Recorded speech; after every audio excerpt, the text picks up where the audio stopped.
Assalamualaikum warahmatullahi wabarakatuh. Selamat pagi. Halo anak-anak semua, bagaimana kabarnya pada pagi hari ini? Semoga pada pagi hari ini Pak Guru jumpai kalian semua selalu dalam keadaan sehat.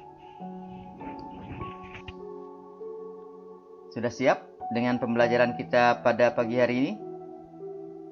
Sebelum kita mulai pembelajaran, marilah kita sama-sama berdoa semoga kita semua selalu diberikan kesehatan, keselamatan, dan terhindar dari virus corona.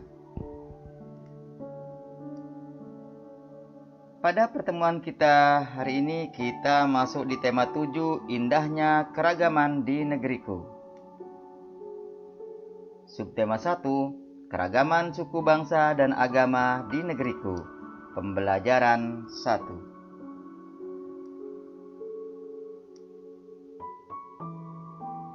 Tujuan pembelajaran. Adapun tujuan pembelajaran kita hari ini, setelah kalian semua mengikuti pembelajaran, Pak Guru harapkan kalian semua nantinya dapat 1. Menemukan informasi tentang suku bangsa di Indonesia dengan benar. 2. Menyebutkan informasi baru mengenai suku bangsa di Indonesia dengan tepat. 3. Menuliskan kata sulit dalam bacaan dan mampu menjelaskan artinya dengan tepat. Menjelaskan dan menuliskan pokok pikiran setiap paragraf dalam bacaan dengan benar. 5. Menjelaskan pengertian gaya dengan tepat. 6. Menjelaskan pengertian gaya otot dan pengaruhnya terhadap benda dengan tepat. Baiklah, kita mulai pembelajaran kita hari ini. Bangsa Indonesia terdiri atas banyak suku bangsa. Suku bangsa apa sajakah itu?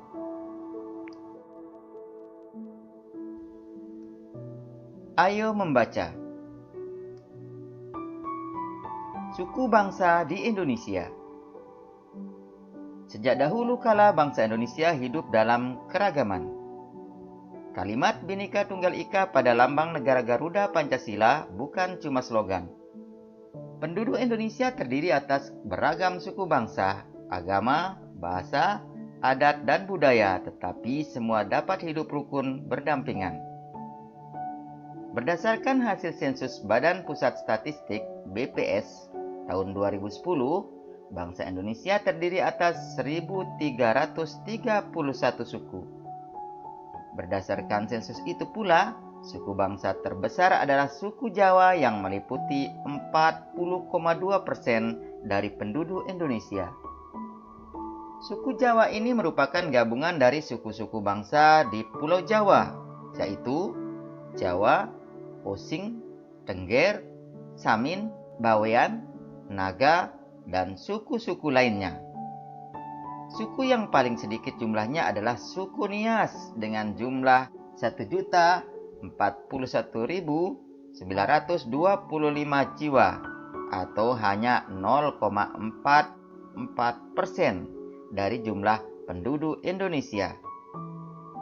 Namun, suku-suku Papua yang terdiri atas 466 suku, jumlahnya hanya 2.693.630 jiwa atau 1,14% dari jumlah penduduk Indonesia.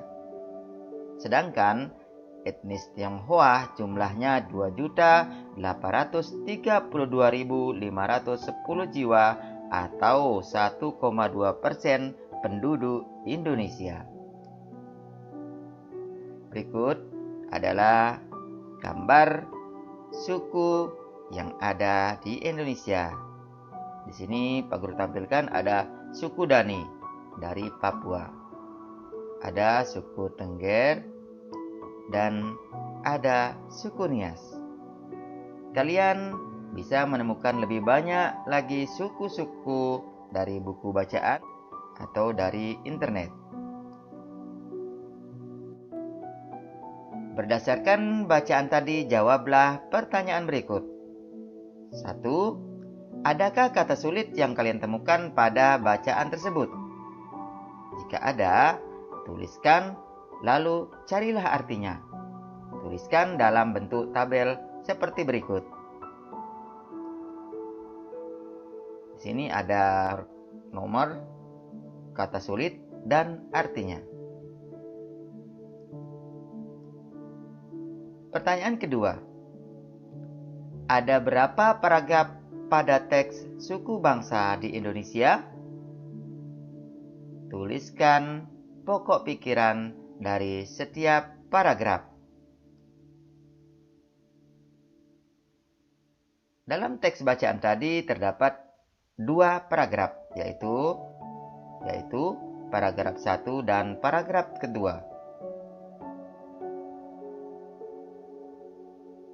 Paragraf 1, pokok pikirannya adalah bangsa Indonesia hidup dalam keberagaman. Sedangkan pokok pikiran paragraf kedua adalah suku bangsa Indonesia sebanyak 1.331 suku bangsa dan tersebar di seluruh wilayah Indonesia. Cara menentukan pokok pikiran pada paragraf adalah sebagai berikut. 1. Membaca seluruh kalimat dalam paragraf. 2. Menandai kalimat awal, kalimat akhir, atau kalimat awal dan kalimat akhir paragraf. 3. Menandai pikiran pokok yang terdapat di awal, akhir, atau awal dan akhir pada paragraf.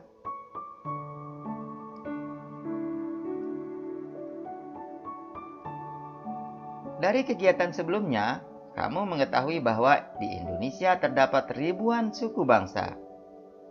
Setiap suku bangsa kemungkinan memiliki kebiasaan dan cara hidup berbeda.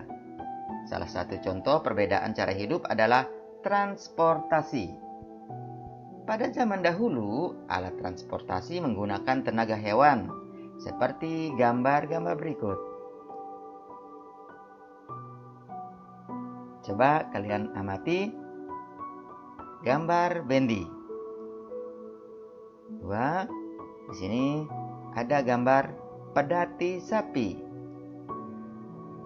Dan gambar terakhir adalah pedati kerbau.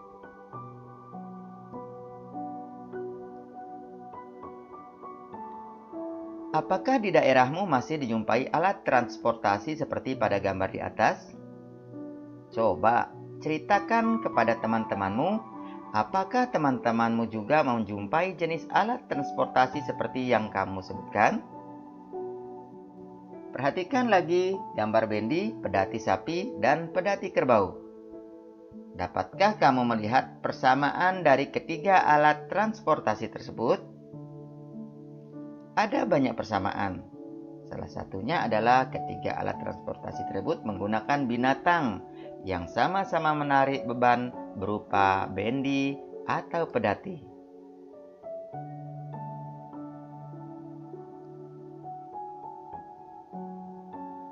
Coba jawab pertanyaan berikut. Apa yang terjadi saat kuda menarik bendi? Bendi akan bergerak sesuai dengan arah kuda. Pertanyaan kedua, apa yang terjadi saat kerbau atau kuda menarik pedati? Pedati itu akan bergerak sesuai arah kuda atau kerbau.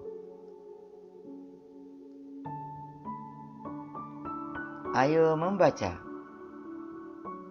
Lakukan kegiatan-kegiatan sederhana berikut. 1. Dorong meja belajarmu pelan-pelan hingga bergeser sedikit.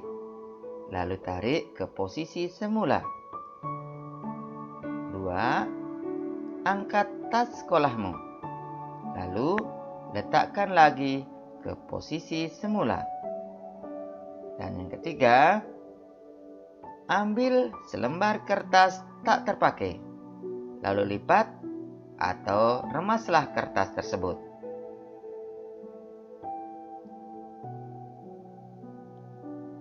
Dari kegiatan tersebut, isilah tabel berikut. Kegiatan 1, mendorong meja, hasilnya meja bergeser. Begitu juga dengan menarik meja.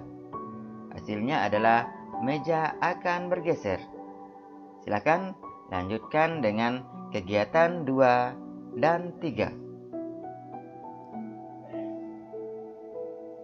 Aktivitas yang telah kamu lakukan terhadap meja sehingga bergeser disebut gaya.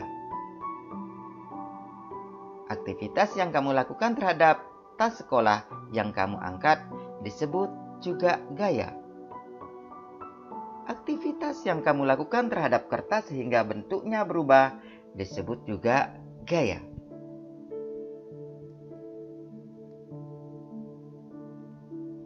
Apakah yang dimaksud dengan gaya? Gaya adalah dorongan atau tarikan yang dapat menyebabkan benda bergerak atau berubah bentuk.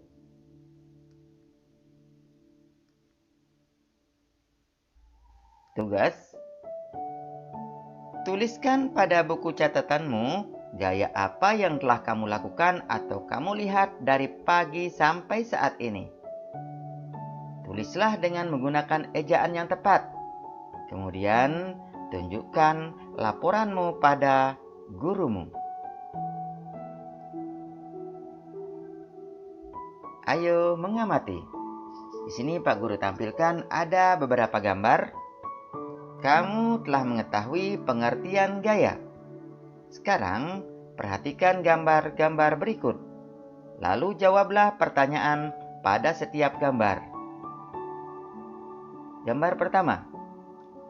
Apa yang menyebabkan mobil pada gambar di samping dapat bergerak?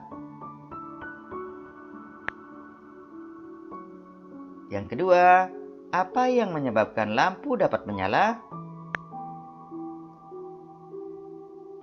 3. Apa yang menyebabkan jarum menempel pada batang magnet? 4. Apa yang menyebabkan buah jatuh dari pohon? Dan terakhir, apa yang menyebabkan kursi mudah dipindahkan? Jadi, gaya mempunyai banyak jenis sesuai dengan sumber yang melakukan gaya. Macam-macam gaya antara lain, ada gaya otot, gaya listrik, gaya magnet, gaya gravitasi, dan gaya gesek.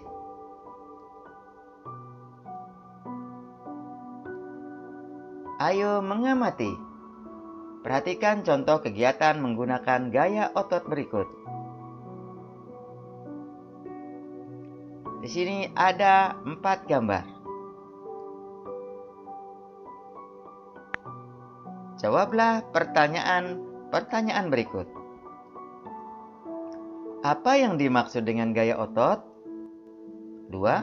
Perhatikan gambar contoh-contoh gaya otot di atas. Apa pengaruh gaya otot terhadap benda yang dikenai gaya pada setiap gambar? Tulis jawabanmu pada buku catatanmu.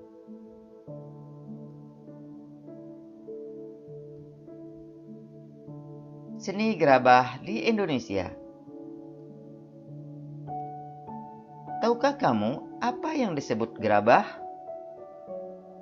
Berdasarkan Kamus Besar Bahasa Indonesia atau KBBI, gerabah yaitu alat-alat dapur untuk memasak dan sebagainya yang dibuat dari tanah liat yang kemudian dibakar. Misalnya kendi, belanga. Memang, awalnya pembuatan gerabah untuk memenuhi kebutuhan alat-alat dapur. Namun, dalam perkembangannya, seni kerajinan gerabah meluas dan menghasilkan beraneka macam benda. Perhatikan gambar berikut.